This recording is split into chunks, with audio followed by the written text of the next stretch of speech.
This is Foul Play.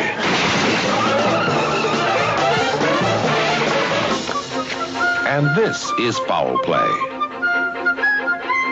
Foul Play, a new comedy thriller starring Goldie Hawn and Chevy Chase in his very first motion picture. When you first saw me, what did you think? I thought you were a bore. I'm kind of a nice guy, and you're really a very lovely girl, with or without your cleavage. And Golly, what do you say? Would you like to take a shower? Careful here, this is very slippery at night. Okay. Just hold on to the railings. Okay.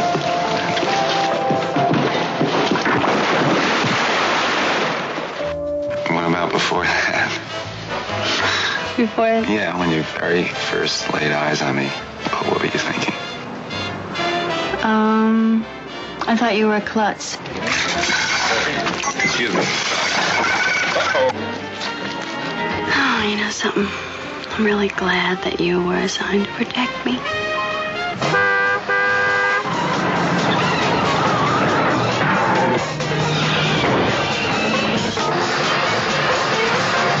I do my job pretty well.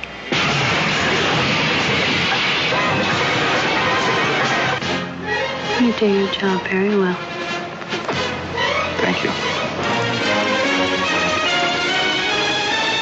Foul Play, a new comedy thriller coming this summer from Paramount Pictures.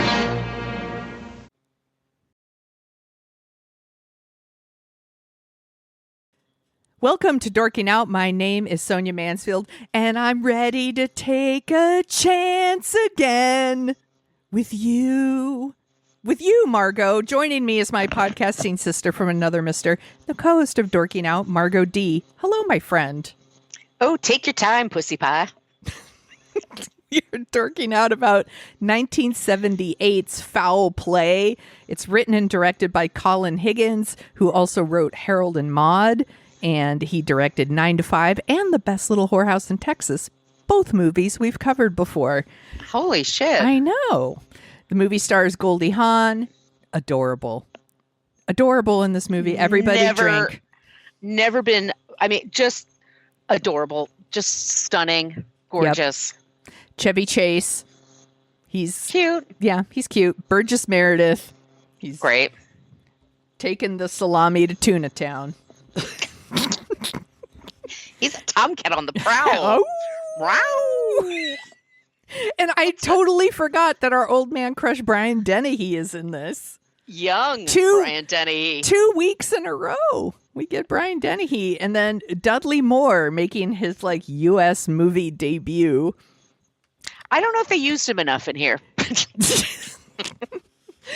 I know the answer, but we have to say it. Did you see this in the theater? No, of course not. No, we were kids. We weren't going to go see Foul Play. No, this isn't something that our parents would take us to or anything. Right. And for good and sufficient reason, we would have thought it was boring.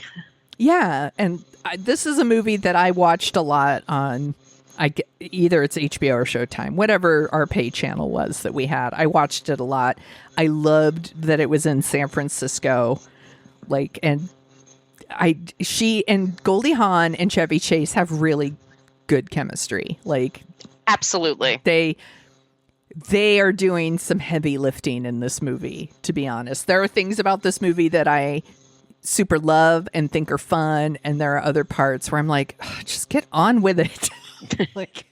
So take that what you will. But San Francisco looks great, and that apartment is fantastic. I was looking it up online. I'm like, can I live there?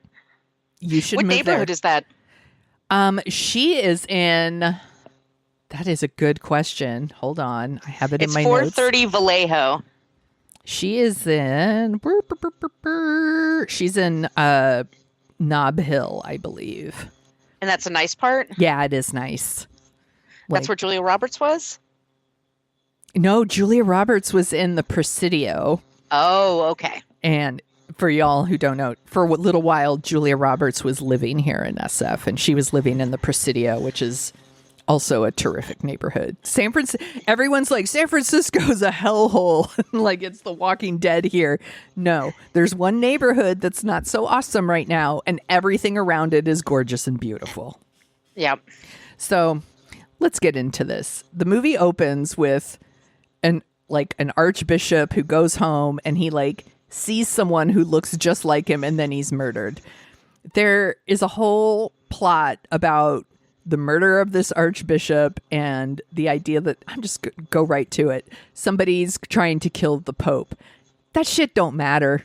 It doesn't matter. It's like a total MacGuffin. It has nothing to do with anything. This is really about Goldie Hawn being adorable. And then we like cut to a party that's in Sausalito, by the way, because you can see San Francisco in the background. And she's looking adorable and she sees Chevy Chase. He like catches her eye, but then he like turns into Gerald Ford basically and like trashes the bar. He's all clumsy and shit. And they establish that she is like newly divorced. She works as a librarian. You know, you hide behind those glasses, you know, all of that. There are some lines in here. I mean, this is also 1978. We should make it clear. So, yeah, my question. Yes. Is Goldie Hawn supposed to be stupid in this movie? She makes very poor choices. Very poor choices. And this is, let's just set, I don't mean to be cruel, no, but let's go. This is San Francisco in 1978. Yeah. San Francisco in 1978 was a pretty crazy time in San Francisco. They had the Jonestown Massacre. Yes. They had Moscone being murdered and Harvey Milk. I mean, San Francisco is a vibrant city, and she's like a 30-ish woman living in her own apartment. She must have a master's at least, because she's a librarian. Right. You have to actually have your master's for that. So and I can get it being book smart and not being street smart, but you can't live in San Francisco and not be street smart pretty quickly. Correct. Like every once in a while, the city humbles me and reminds me that it's in charge and I am not. Right. Yeah, she makes a lot of, you're like, girl, what are you doing? Like she picks up a hitchhiker at one point, which is like, what a terrible idea. Like, and she's like flirting with him and he's so weird to her. Like it's, so she picks up a hitchhiker and she's divorced. Yeah. She kind of notices Chevy Chase and he makes an ass of himself. So then she kind of leaves. He's pretty much a dick to her at the party too. He thinks he's being charming, but he's really being a dick. He's being creepy. He's negging her. Yeah. And so that's what he's doing. But she's driving. She picks up this hitchhiker, and the hitchhiker's smoking in her car. And Gross. then they make a date at the movies. And he puts a film. There's a film in a Marlboro. Yeah, he puts it in a cigarette pack and tells her to like hold on to these cigarettes for him. You know, like you do with a total stranger you've just met. Right. And this is to keep me from smoking them all. I'm like, well, you could just buy another pack. They're like $1 at this time. It's not like. But okay, sure. Yeah. So she's excited. I'm like, I get it. San Francisco has a lot of gay people, but a beautiful blonde will always be okay. Yeah, like, she's gonna be fine. Yeah. So she's completely like, how do you date? How do you do this and that? I'm like, okay. But anyway, she meets him at the movies. He sits next to her. He gets stabbed in the movie, or he comes with a stab? He shows up like stabbed, and he's like bleeding in her popcorn. I'm all, gross. And gross. So gross. And he tells her there's going to be a murder, and he says, beware of the dwarf. Yeah, there's a couple of things in here, by the way. One is and we should just say this, right? There's a whole thing about the dwarf, and I'm not sure that's really the politically correct term. No, you're supposed to say little people, right? So there's a whole thing about like beware of the dwarf. And there's also like a person here with albinoism, I think and I think that's how you pronounce it. And they just refer to him as the albino, like most of the time. And that also is like, I'm like, ooh, that makes me uncomfortable. I don't like that. So yeah, there's that. But he gives her this very vague, like, there's going to be a murder and all this stuff. And she runs off. She tells the manager. The manager goes back in and the body's gone. She goes home. We meet her adorable landlord, Burgess Meredith. I'm like, he's so protective. He's very sweet. He's got a snake because why wouldn't he? And I'd be out of that apartment so fast. As soon as I saw that snake, I would just be. Not got over my fear of snakes. I know it's irrational, but no, it's not irrational. They're creepy. They have cold, dead eyes. Like yeah. I don't want to be around a snake either. Like my brother used to have one, a python, and he fed it with mice. No, ew. I know. No, I don't like. And I also like people who have like tarantulas and shit. Like, gross. No, absolutely not. That's a no for me, dog. Like, I would not. But he's got his snake, and Goldie Hawn's all sweet to it, and the snake's trying to eat the cookies. Ha ha ha. So we go to follow Gloria to work. She's at the library, and we meet her friend, who I think is so hilarious. And I believe she was in the Can't Stop the Music that we also covered. Is that the YMCA one, the one with the village people? Yeah. Yes. Okay. I don't remember her from it, So Marilyn Sokol is in it, and she plays her friend Stella in here, and she is really smart. She's got good protection advice. Like, she's got a rape alarm. She's got the brass knuckles. She's got mace. All of that stuff. And is telling her to protect herself. And she's like, I have my umbrella. Like, so ridiculous. Yes. And she's being stalked. Like this, man, Whitey. That's his name is Whitey. And he's also a person with albinoism. Is stalking her and chasing her. And she runs into a singles bar called Twosomes. And she picks up Dudley Moore. And this is before Dudley Moore was like a whole thing here in the United States. I mean, I think he was a thing in Britain, but he wasn't. I'm certain he was. Right? Because this is his American debut. Yeah, like Bedazzled had come out by now, right? And isn't he in that? But yeah, he's very horny. He's definitely looking to get in that swinging 70s lifestyle. She's like, will you take me home? And he takes her back to his place that he refers to as my own little beaver trap. And it really is a beaver trap. It's got like a fancy bar and the piano, and it's like disco music and lights, and he serves her Spanish fly. It's like everything 70s horny. The crazy bed with the mirrors on the ceiling. That I was like, does he sleep in that every night? Like every night? It's one of those choices. I guess like when I was younger, I was like, this is so hilarious. Yeah. I think I look at it now, I'm like, oh, it's too much by half. Like you could have just that reveal and be fine. But they have him do another one. And then there's the dolls. And then they play Staying Alive 4 times. Yeah.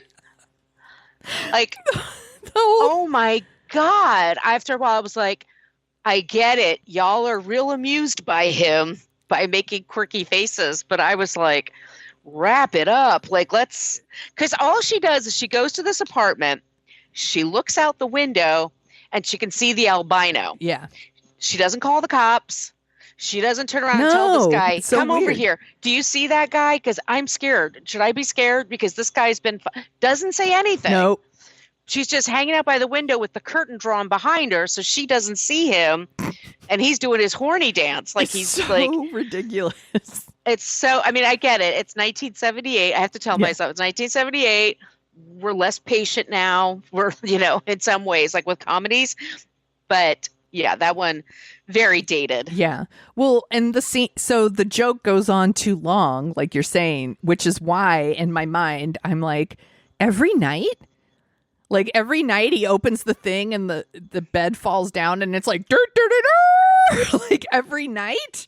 I'm like, and then when he puts it away, it's like, brr, brr, brr, wah, wah, like sad trombone. It's so ridiculous. So she finally turns around and she's like, Stanley, really? Oh, and he's like all awkward or whatever. She leaves. She doesn't call the police. She just like goes back to her apartment. She's honestly surprised that she goes to this strange man's apartment that she met in a bar like 20 minutes before. And she's like, how dare you? I'm a lady. I said good day, sir. I said good day, sir. I was like, lady, you're in San Francisco in 1978. Everyone's looking to get laid. I also just recently rewatched all of Tales of the City. Yeah. So I'm really like, I just want to be in San Francisco in 1978 in many ways. San Francisco actually in the 60s, the 70s, and the 80s is really fucking horny. Is very horny here. Maybe it still is. I wouldn't know because I'm not cool. But it's a very horny town.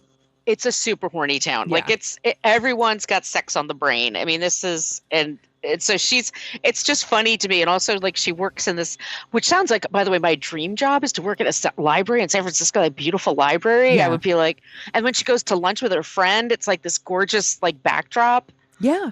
We have good stuff here, y'all. Yeah. I'm like that all works for me. It's just, I don't understand and I don't care, but honestly, the stakes that are involved, but they count on her really being dumb. Yes. But she knows how to get away from people. Like she is sly enough to like know how to use that umbrella and whack her way out of things. But this is an example of how she just doesn't think. She goes back to her apartment. She's being chased by someone. Goes back to her apartment. It's unlocked. She just walks in and then is surprised to be attacked by a man in her apartment. And he is this man with a scar, and he's trying to kill her. He tries to strangle her with a scarf, and she stabs him in the stomach with like her knitting needles, and then she calls the police.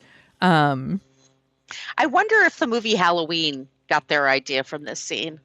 Maybe. When Jamie Lee Curtis stabs Michael. Oh, maybe. Yeah. It's the same year though, right? Yeah. It was Halloween. Probably. Yeah. It's close. Actually, she doesn't call the police, does she? Yeah, she does. No, she does. You're right. And then she does. Yes. And then she hangs up. Yeah. She's like, hi, somebody's trying to kill me. Bye. Bye. So the guy's still there. And then she thinks he's dead, but then he wakes up and he's trying to kill her again. And then she wakes up again. And this time he's not in the apartment. There's no blood anywhere. And it's Chevy Chase and Burgess Meredith and Brian Dennehy, which if I woke up and saw that, I'd be really psyched too. I'd be like, oh, wow, that's... What are y'all doing here? I mean, I get that like maybe Chevy Chase is the more appropriate choice, but I would be all about Brian Dennehy. And in a second. I'd be like, pardon me, Tony. I need Fergie to help me here. Like, but like the body is gone.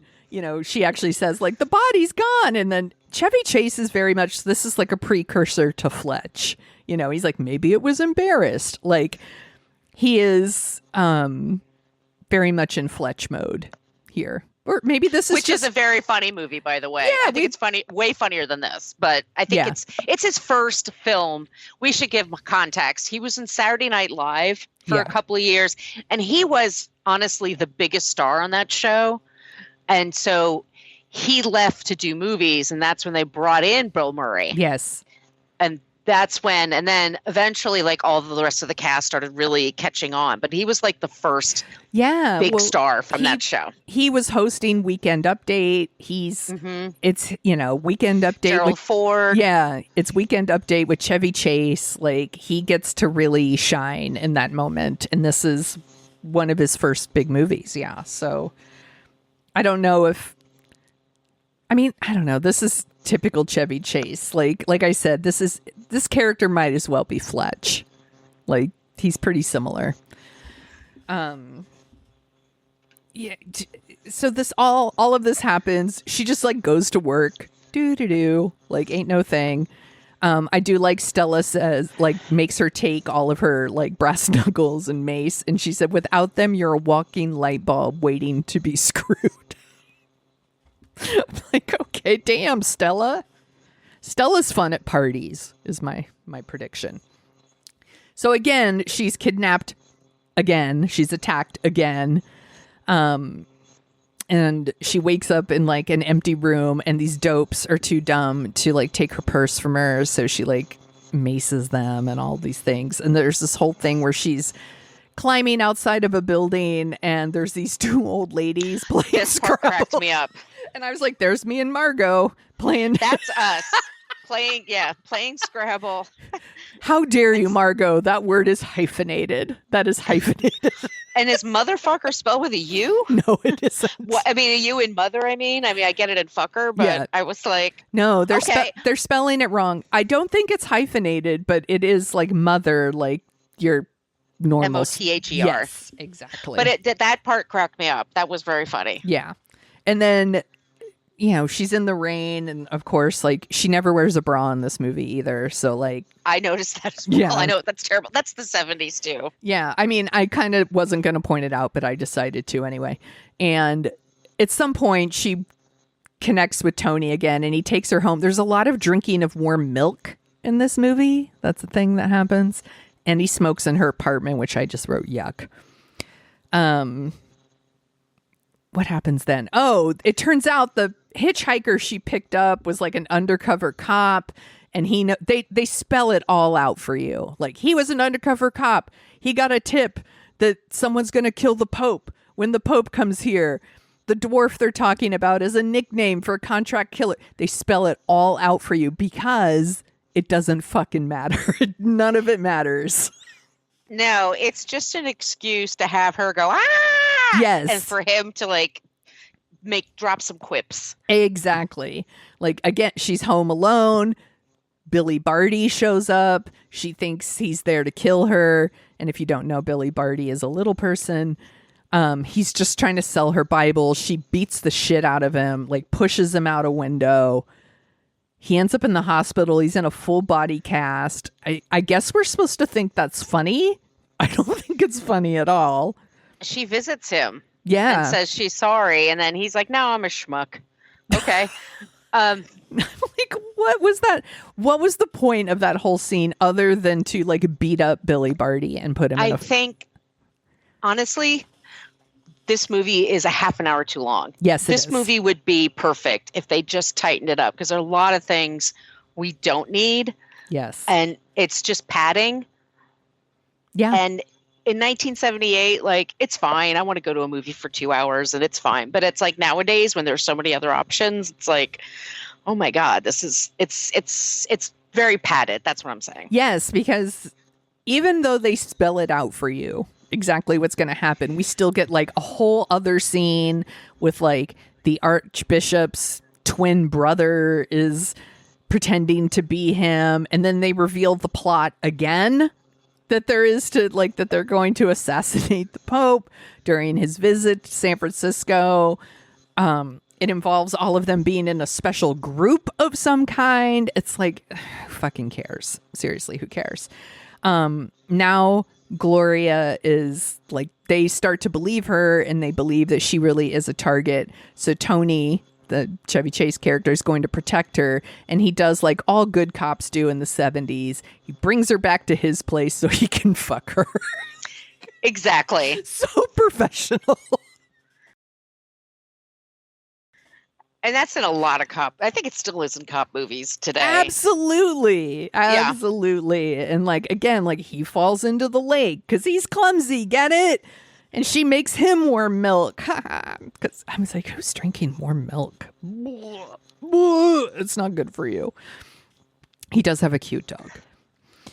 And he maybe has a girlfriend too. They just brush that off, by the way. Like, she finds a note from like a girlfriend or something. I don't know, whatever.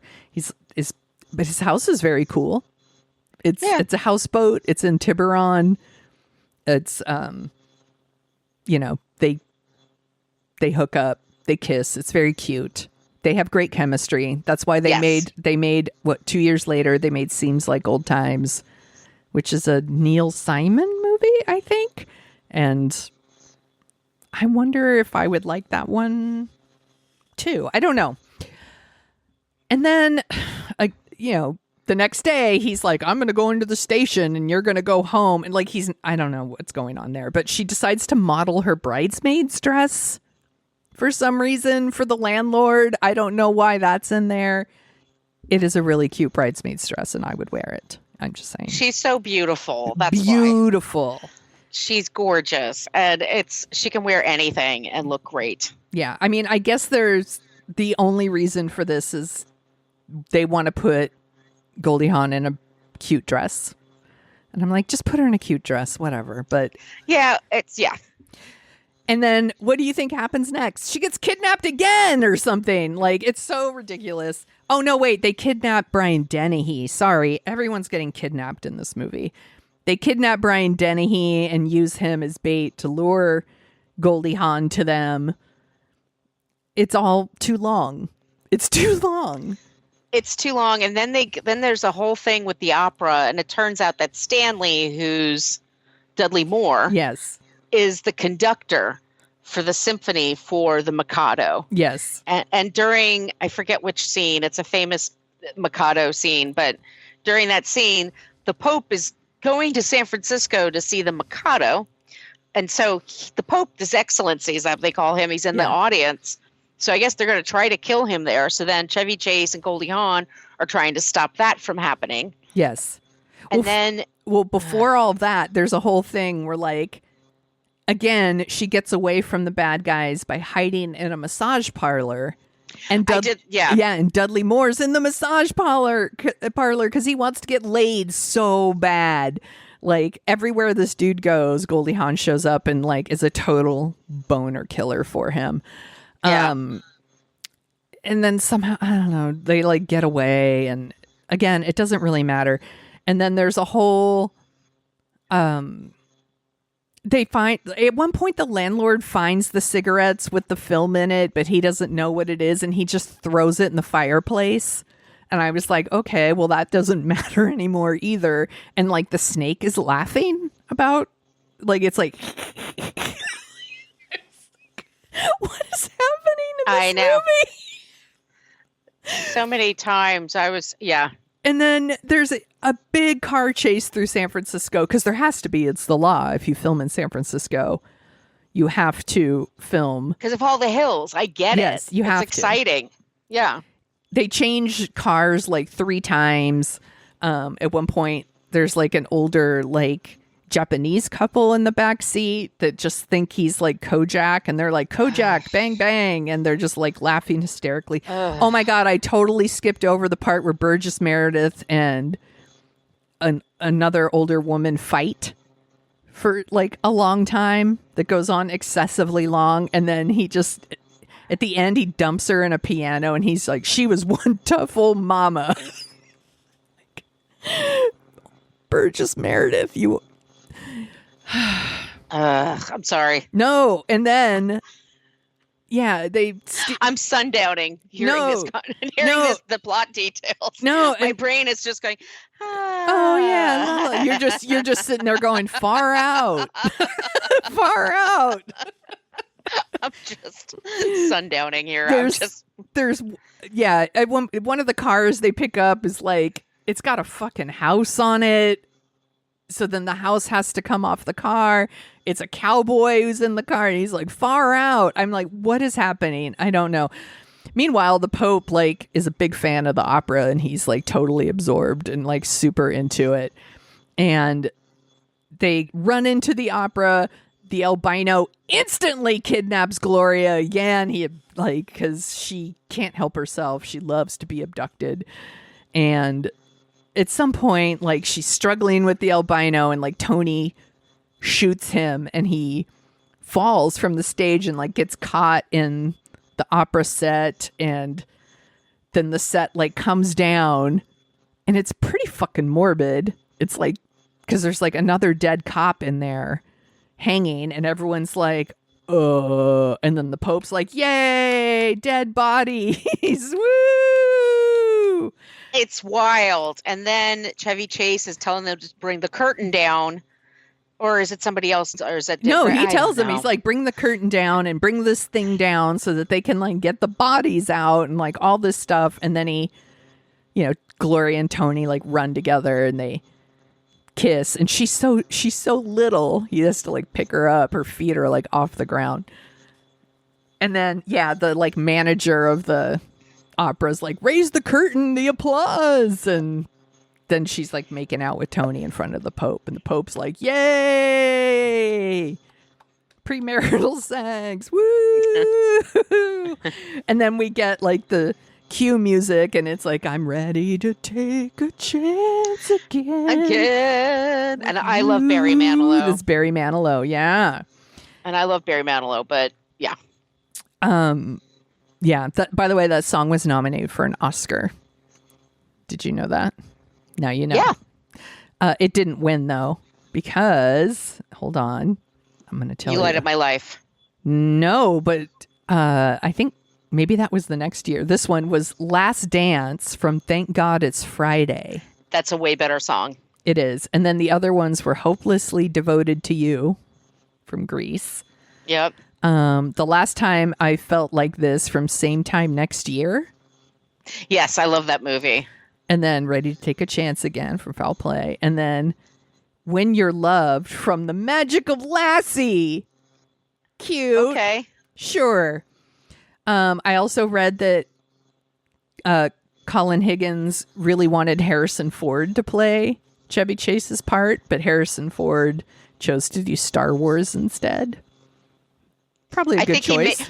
I'm going to just say I think he did the right thing. Apparently, they also offered the role to Steve Martin. And I'm like, I don't know if this is the right role for Steve Martin, but I get it. I think the script would make him crazy. Yeah. And then the Dudley Moore part, they offered to Tim Conway. I love Tim Conway. Yeah. I would have liked him to have played that part as Dorf. the golf thing. Dorf on golf. You have to understand, at the time he was in Carol Burnett's show. Yeah, yeah. He's funny as shit. Yeah, And no. the Apple Dumpling Gang. Yes. No, everyone loved Tim Conway back then. So, and then, this was the first big thing for Dudley Moore. And then after this, it was like 10, right? And then... Which we should cover one day. Talk about movie that hasn't aged very well. This movie was nominated for a bunch of Golden Globes. So instead of doing other 78 movies, I thought we could talk about... It was nominated for 7 Golden Globes. The Globes were not as... I'm not going to say it. Yeah, yeah. Go ahead. It won 0, but I thought you might like to hear some of the other movies that were nominated. So it was nominated for Best Motion Picture Comedy or Musical.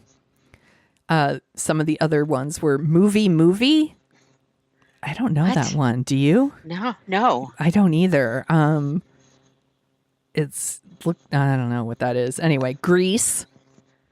I've heard of it. Heard of it. California Suite.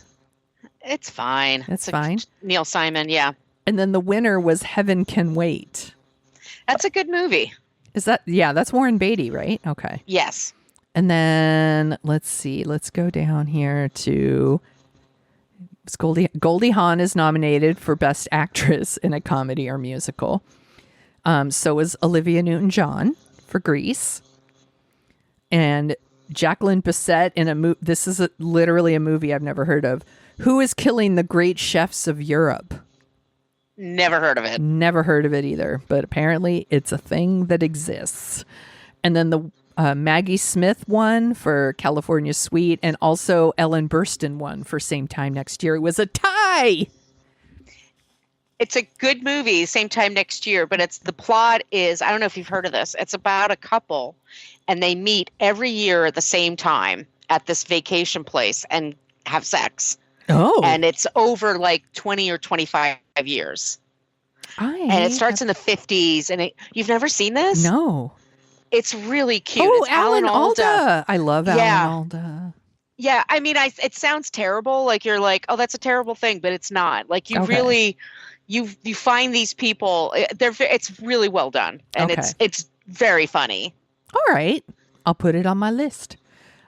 Chevy Chase was nominated for Best Actor, and the other ones were John Travolta in Grease, George C. Scott for Movie, a movie that exists, Gary Busey for the Buddy Holly story. He's great in that. He's really good in that. Alan Alda for Same Time Next Year, and then Warren Beatty won for Heaven Can Wait. And hey, Dudley Moore was nominated. What?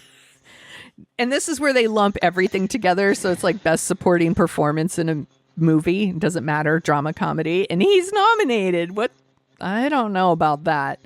I'll tell you this. I think that this was like, I'm sure this was a big scene where people are like, who is this guy? He's hilarious. That's true. But the other nominees in here, you're going to be like, what the fuck? So Christopher Walken for The Deer Hunter. For comedy? No, because it's all lumped together. So like Dudley Moore is in here. It's best supporting performance in a motion picture, drama, comedy, or musical. They put them all together. So it's like Dudley Moore, like serving Spanish Fly and trying to like get his rocks off alongside Christopher Walken in The Deer Hunter. It just seems wrong. It's wrong. Robert Morley from Who's Killing the Great Chefs of Europe. Again, never heard of it. Bruce Dern for Coming Home. And then That's a laugh riot, that movie. The winner is John Hurt for Midnight Express. Another hilarious movie. I'm not going to... I don't even really want to go through anymore. I think you get the idea. I get the idea. Yes. Okay, so let's go to... Do you want to hear about the top 10 songs when the movie came out? Can't wait. So this is in July 1978. This is the American charts. Number 10, Donna Summer, Last Dance. I love that song. Love it. Fucking great. This is a really good list. Number 9, Bonnie Tyler, It's a Heartache. I love that song. Such a good song. I love this song. It's Peter Brown with Betty Wright. It's called Dance With Me. And it's, come on and dance with me. It's a dance song. Heat Wave, number 7, Heat Wave, The Groove Line. Really good song. I love that song. That's such a good roller skating jam. Perfect jam. Number 7, so Groove Line, and then that was number 7. So number 6, Rolling Stones, Miss You. That's a good one too. Really good song. Number 5, Bob Seger, Still the Same. I really like Bob Seger, but of course Me too. I would. Yeah. Love that song. And then I love the song, The OJs, Used to Be My Girl. That's a good one too. Oh my God. This is a really good list. This list is fucking dope. Number 3, Take a Chance on Me, ABBA. Love that song too. Damn. Number 2, Baker Street, Jerry Rafferty. That's the ringtone on my phone. That is the dopest song ever. I have the sax solo. When they have on Howard Stern, my favorite Baba Booey song is Ba Ba Ba Booey. I have Baker Street. I have the sax solo as my ringtone. Number 1, Andy Gibb, Shadow Dancing. That's a good song too. I know. It's a dope lineup. Wow, you could have gone and seen Foul Play and listened to Casey Kasem's top 10. What a interesting evening you would have had. I'd bring my umbrella. Bring that yellow umbrella, which she never loses. Never loses. What else are you dorking out about, my friend? So I read, or I listened to an audiobook that was recommended to me. And it's Gracie Gold, who's a figure skater. Oh. And she's been to the Olympics. And it's a tough listen, but it's a good listen. She's not competing anymore. I think she's definitely not competing. Well, it's the Summer Olympics, so she would be competing. But anyway, she has a book, and it's all one word, Out of Shape, Worthless Loser. Oh. And it's all about what it takes to be an Olympic athlete and in this sport and in figure skating.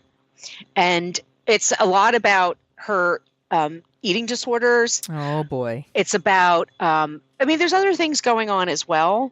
But she reads it herself, and it was a great listen. Not always easy, of course, I mean, because of the topic. Yeah. But I really, really enjoyed it. Like, I think there's so much there that like we don't know about when it comes to figure skating, like the pressure that's on these women, and to look a certain way and present a certain way, and the judges are just horrible. Yes. And she talks about that, and I found it really good. I thought that was a really good listen. I'll go through the others and then we'll get to the bear. Yeah. So on Amazon, I saw I Am Celine Dion. That is on my list. It's a tough one. Okay. It's good. I did not realize how many songs of hers I enjoy. Yeah. And she is an amazing performer. Yeah. I have to tell you though, it's on Amazon Prime, so you could watch it for free. There's a scene at the end where she has stiff person syndrome, and it's affected her voice. She can't hit the notes like she used to, and how much love she has for her audience is so moving. And I can see now why, especially like her gay fans are so loyal to her. Yeah, yeah. I mean, she's so good to her audience. She's so good to the people that, she's just like such a nice person and a kind person. She's very smart. She's super funny. Yeah. She's really funny. And she has this horrible disease, and she's still like 55. She's young, and she's like not able to do the show, which she would want to do every single day. It never tires her out. And she has, at the very end of this movie, there's a scene where she has a seizure, and they have to call the paramedics, and it's like 8 minutes of torture. Oh my God. It is tough. But at the same time, I think it's important to know what people are going through. Yes. Yes. I mean, we have this thing in our society is like we put things like, oh, that's unseemly. We don't want to see that. And then you don't have a full understanding of people. So I think it's important to see things and take that in, and that's just a part of like the human experience, and that's, gives you empathy, and it helps you, but it's tough. Yeah. It's very tough. And this is somebody, I know, the season in Hacks where Jean Smart like goes to her storage unit and it's the size of like an airplane hangar. Yes. Celine Dion has that. And Celine Dion like has all the clothes. She deserves everything it. She ever wore. Yep. And you're like, she has everything. She has all the money. She has access to all the medical everything. And she cannot, she's hoping to come back and sing someday, but she has something that's just like, it doesn't matter. Like, it's a disease and it just will get you. Yeah. And it's very hard, but I think it's a good watch. Okay. I know I was listening to Fixing Famous People, and Chris DeRosa's are like biggest fan. Didn't enjoy it, but I don't agree with him. I think it's really good. This stuff is it's tough. It's tough. If you're a really huge fan, you don't want to watch somebody that means something to you struggle, and it goes to show you that you can appear to have everything, and health is so important, and I appreciate what you're saying about how she didn't have to show that. She could have, that could have been cut, but it is important to show that sort of thing. And I know that I met this other couple one time when Calvin was really young, and they have a nonverbal autistic son who really, really struggles. And they took him everywhere, to like restaurants or movie theaters or whatever. And they were always just like, this is real life. Like, if we're not hiding, basically, it's like, we're not ashamed of him. We're not hiding. Like, this is part of life, and part of existing in society is everybody has their struggles, and everyone deserves a chance. Yes. And I have a friend of mine, she doesn't listen to the show, but I remember we saw Def Leppard together, and Rick Allen is the drummer, and he lost his arm. I've seen Def Leppard too. What he does is pretty fucking amazing. And we were driving back. It was a great show. And she kind of says, I wish they got some guy to play the drums because that was really hard to watch. And I was so stunned by that because I was like, he's really supposed to just hide away and never do what he loves. Right. Sorry. Because it makes you uncomfortable. Yes, exactly to look that. at him, then don't look at the drums. Yes. Like, and I'm sure she's a much I love this person. And I'm sure, but she was like a very beautiful blonde, like very raised in we're raised in a time where like people did hide away. Yeah, you don't want to make people uncomfortable. Yeah. Right. I did the same thing for when I did chemo. I was wearing wigs. Like, and it was because I didn't want to make, part of it was I didn't want people looking at me, but the other part was I didn't want to make people uncomfortable. Right. And finally, like it got to be summer and I was like, y'all, wigs are fucking hot. And I stopped wearing it. And I was just like, sorry, I exist. And I'm going through shit and you get to see me. Like, absolutely. I mean, yeah. I have a feeling this Celine Dion doc is going to make me sob. It made me cry. Okay. And yeah, it's hard. It's hard. It's, I'm not going to say, but it's uplifting in its own way. Yeah. And it's the human experience, and it's good to be reminded, and especially if you're in a, you feel bad for yourself about things. Like it could always be harder, and it could always, Everybody's going through their shit. Yep. All right. It's on my list. Netflix, Black Barbie. I loved it. I watched that too. I loved it. I thought it was great. It was so interesting. It really was interesting. I had a friend, we used to play Barbies, and there wasn't a black Ken. Yeah. They didn't have a Ken. So we used to use Lando Calrissian. That's amazing. So that was like, Lando, we got to get the car now. So my Barbie would have been all about Lando. Oh, absolutely. Are you kidding me? With that cape? He's so smooth. Get out of here. Okay. Also on Netflix, Owning Manhattan. And that's Ryan Seahurst. He's the guy that was on $1 Million Listing for years on Bravo. This one's on my list. I haven't started it yet. I started it last night. I'm not all the way through, but there's a couple of people who are world-class narcissists. Oh, cool. Yeah. To watch them make other people's problems about them and being like making themselves the victim when somebody else is going through some shit is wild, but also beautiful homes, like beautiful. And also there's this penthouse that they're trying to sell. I don't know if they sell it. I don't think so, but not to spoil it, but it's right by Central Park and it's just a mile up. Damn. And I was like, no, thank you. I would never. But they're trying to sell it for $250 million. Ooh! Yeah. Which is, it's just wild. And then The Bear. I went through The Bear. I didn't watch the debates because they're always stupid. No, I couldn't watch the debate. Anyway. We watched The Bear instead. We watched The Bear instead, which was the whole point. So the Bear, what did you think, Sonia? Okay, I will tell you, I think there's a little too much Fack Brothers in here for my taste. I tweeted this out. The Fack Brothers are they're like salt. You just need a pinch. Mm-hmm. And there was way too much of those shenanigans. But in general, like, I love The Bear. I love every season of The Bear. Mm-hmm. And this one was stressing me out. I love Richie so much still. Richie's the best. I was so into it. I mean, I plowed through those episodes in like record time but then when it ended, and I'm not going to spoil anything for anybody, I literally said out loud, "What the fuck?" and like raised my arms, like, "What the fuck?" Like, I was not prepared for it to end where it ended. That's all. I think it's really good. Season 2 is still like chef's kiss for me, but I will I will be rewatching this one again. And there's going to be a 4th season, by the way. Yeah. I loved that they gave Oliver Platt more to do. Mm-hmm. He showed up more often.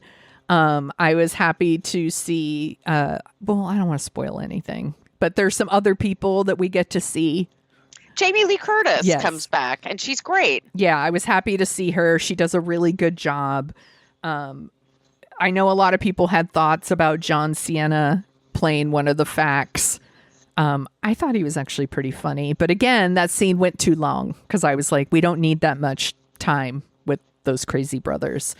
The food is totally bananas to me. I don't know how it tastes, but it sure is pretty. Yeah. And I loved all the stuff with Marcus and his mother and like how he's, I don't know, he's like growing into this like really interesting baker and pastry chef. And and then there's a whole episode about Tina that is so good. Yeah. Yeah. What did you think? I feel the same way. I super enjoyed it. Yeah, it's a show about anxiety. It's a show about No wonder I feel so triggered by some of the episodes. Right. I think so. Yeah, because it's definitely a show about anxiety. It's definitely a show about also family trauma. Talking about Jamie Lee Curtis. I don't think it's a comedy. I don't laugh very much watching this show. So I weird. don't know why it's in that category. I sent a clip to our friend Adam because he lives in Chicago. Yeah. And I asked him about the accents, and he was like, no, those are good accents. I don't overdo it. I like the setting. It makes me want to go back to Chicago. Yeah. It makes me hungry. Mm-hmm. I have a lot of respect for chefs. And especially I liked it at the end where they were talking to all those chefs talking about their work. I loved that stuff. I loved it. I do too. And I love that they brought back Will Poulter, who was also in season 2 and like gave him a little bit more to do and like rounded out that character a little bit. I loved his conversation with the chef where then he's like, why'd I say needles so much? It's just like such a nice touch. Joel McHale shows up. Yep. And he's good too. He's so good. Yeah, I'm going to rewatch. For sure. I'm gonna take a little break and then I'll go back and rewatch it like I did with season 2. Right.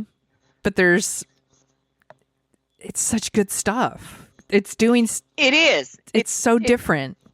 It is different, but it is like it's stressful. I mean, it doesn't go down easy. It's like but I don't mind that. I think the stakes are real. Yeah. The relationships are really, I mean, the things people say, and I also like, they're all very human. Yes. And very fallible. Like Jamie Lee Curtis is like a terrible pregnancy coach on the one hand. Yes. But at the same time, she does have, that's like, we all have people like that in our lives. We're counting on them in a moment and they just, I can give you this, I can't give you that. Okay.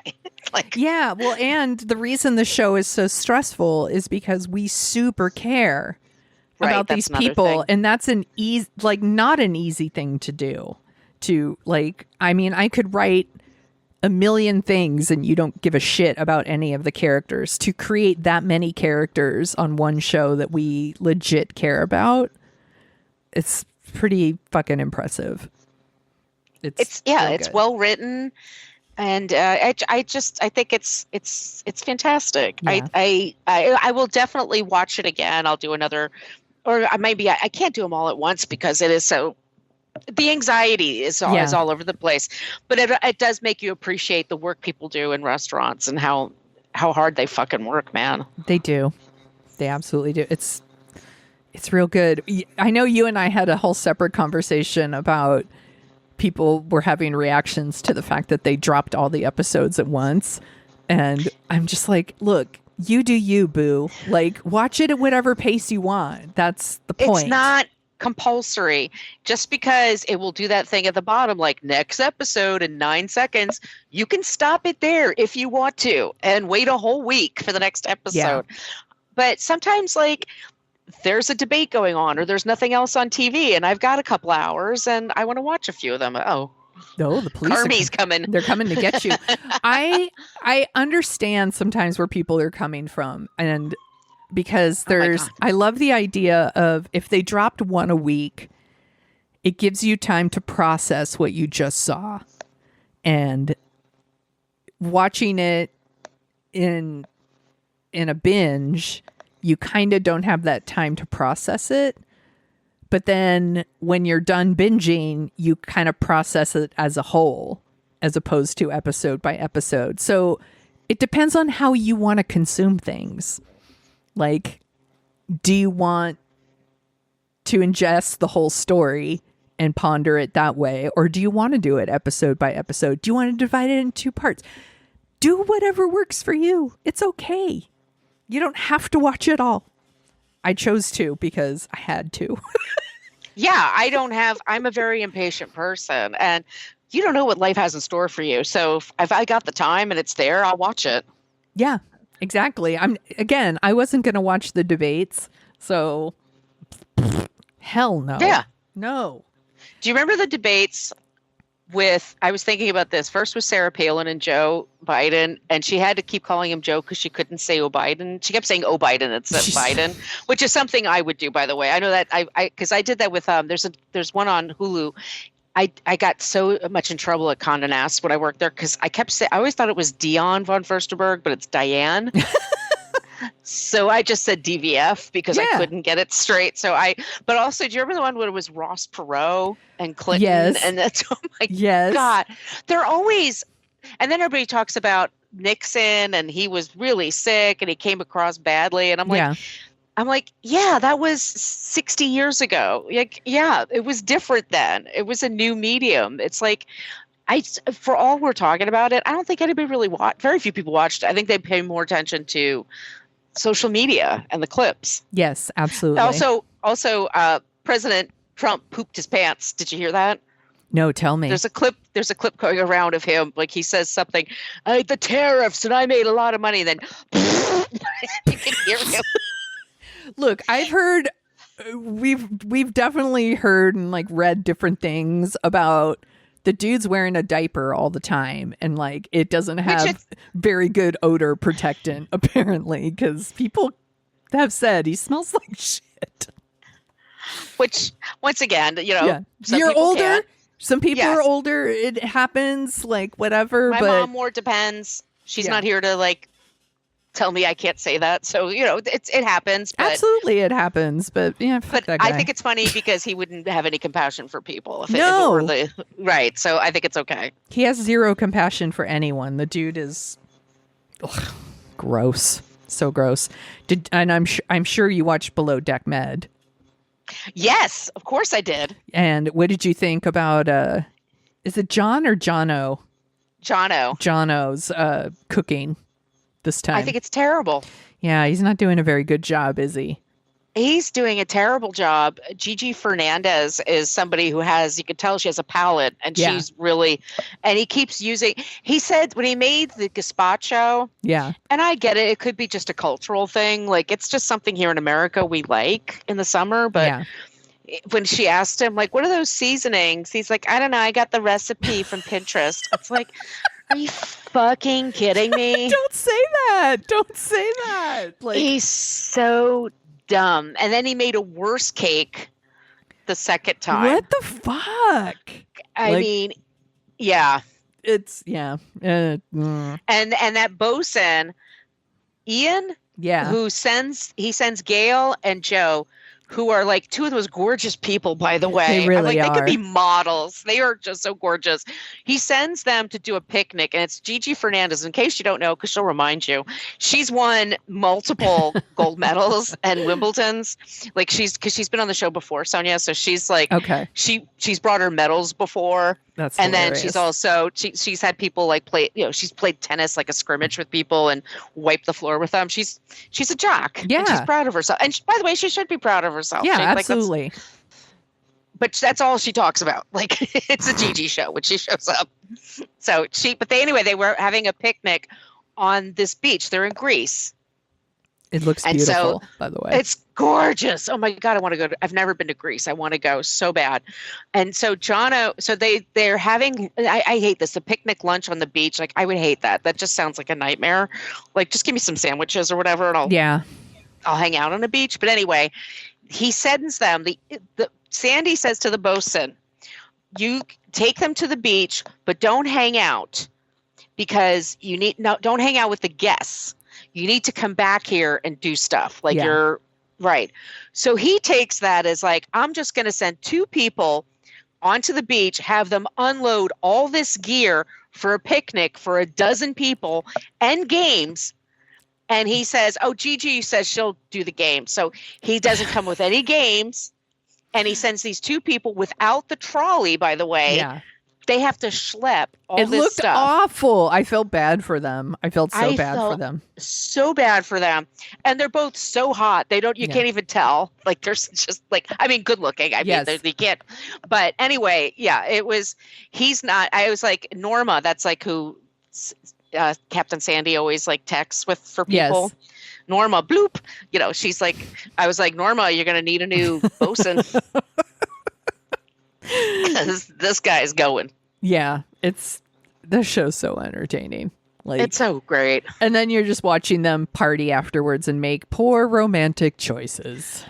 Yeah, the 2 women fighting over Joe, which once again, he's really cute, but you in your 20s, you don't know to play hard to get. It's such a rough lesson. My God, I mean, it really ends with like her going like, I'll suck your dick, basically. Like, and then it's like the Curb Your Enthusiasm music.